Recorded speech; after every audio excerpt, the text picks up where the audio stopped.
I heard, okay, he goes and when we're walking down the hall, he's always dragging his hand against the wall and knocking things over.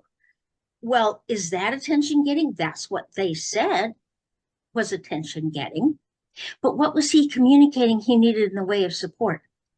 He needed the tactile input. He needed that sensory input that he was getting from dragging his hand against, because the hand has most sensory receptors in it. He's saying, I'm either bored and I need that stimulation in order to stay functional, or I'm kind of overwhelmed and don't know what to do myself. So I'm going to focus, almost like meditation. I'm going to focus on that sensation, and it blocks out all the rest of things that are overwhelming me. It's a form of self-regulation.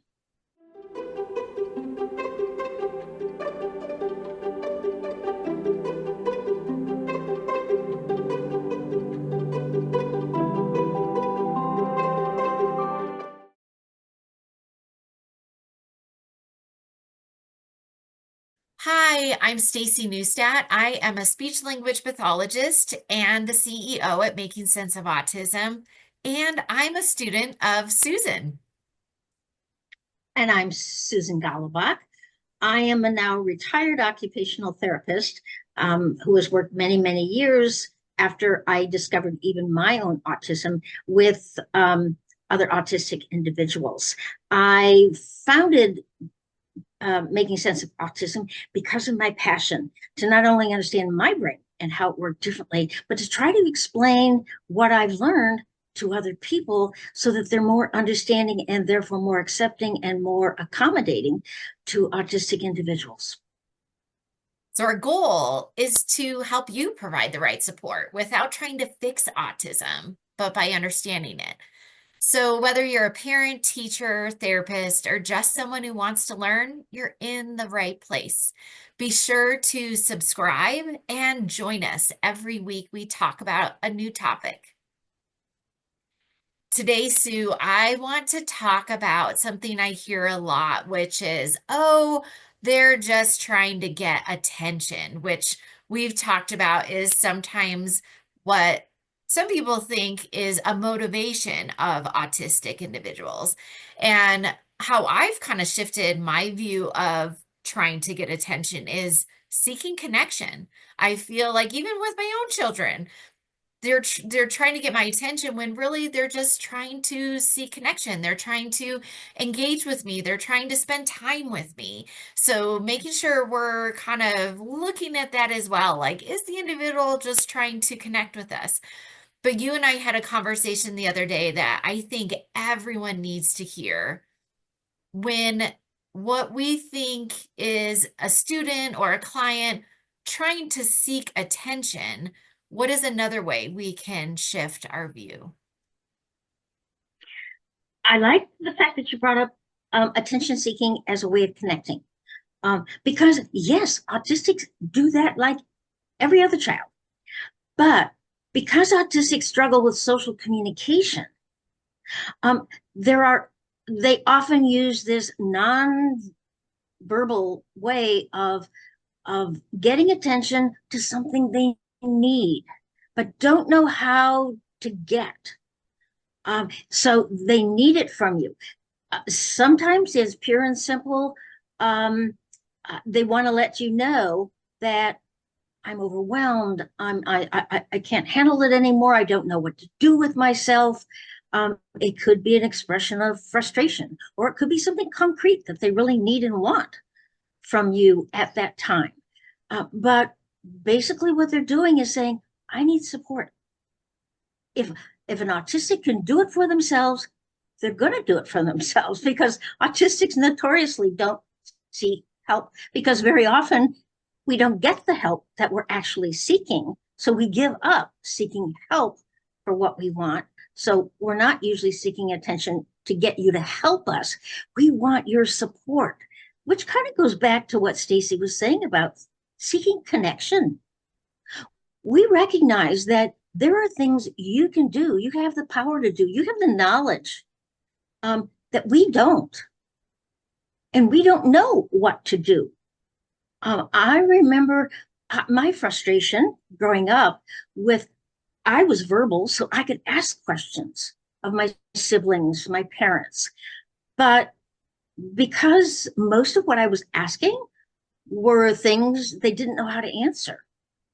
So they would just sort of dismiss it as, why are you asking such a silly question? Everybody knows the answer to that. Well, I didn't.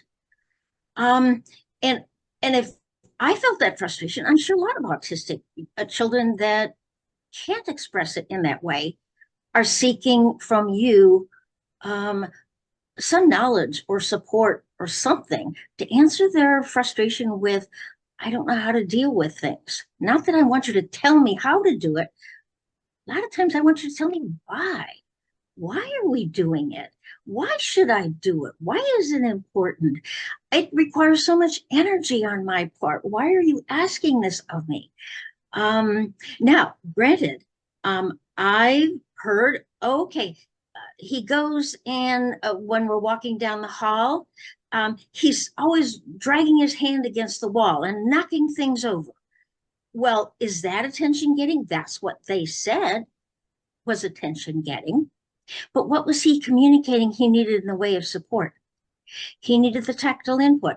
He needed that sensory input that he was getting from dragging his hand against, because the hand has most sensory receptors in it. He's saying, I'm either bored and I need that stimulation um, in order to stay functional, or I'm kind of overwhelmed and don't know what to do myself. So I'm going to focus, almost like meditation. I'm going to focus on that sensation, and it blocks out all the rest of things that are overwhelming me. It's this form of self-regulation. Yes. So there's lots of reasons behind the attention getting, but basically it's saying, I could use some support right now. So I'm glad you brought up some of the supports that they need, like just why are they doing this? And then us being observant, like what you instead of viewing it as seeking attention, like what are they seeking right now? What does it look like they're trying to do? But I'm also really glad that you brought up when you asked your family questions they couldn't answer. I feel like non-autistics, that happens to us a lot because, as you've talked about a lot, we don't know how we've done it or we don't know how to do it. We don't think about the support that we need. So this is where I feel like the supports that we've created, that you've created, really come in handy. So let's talk more about those supports. You definitely talked about like why, which is why I want to learn this or why I have to do this. Um, and then the sensory, and that's almost like our tool of the sensory arousal, understanding like, do they need to go up? Do they need to go down? I feel like the problem solving is also a support tool because is the individual acting out or seeking attention because they have a problem they don't know how to solve. So that's another, I feel like another support. What are other supports that you've created that you could think of? Because, you know, people's minds could go to all different places when they think of support, but the neurotypical or non-autistic view of support is not the same. So tell us, what kind of support do autistics seek? So much of it is, like I said, we don't know how, we don't know why. Um, uh, we don't even understand what it is we're feeling or how to deal with it. Um, so I think a lot of times identifying what you're seeing, the behavior you're seeing. Oh, I see you dragging your hand against the wall. Does it feel good? Is that why you're doing it? Because it feels good?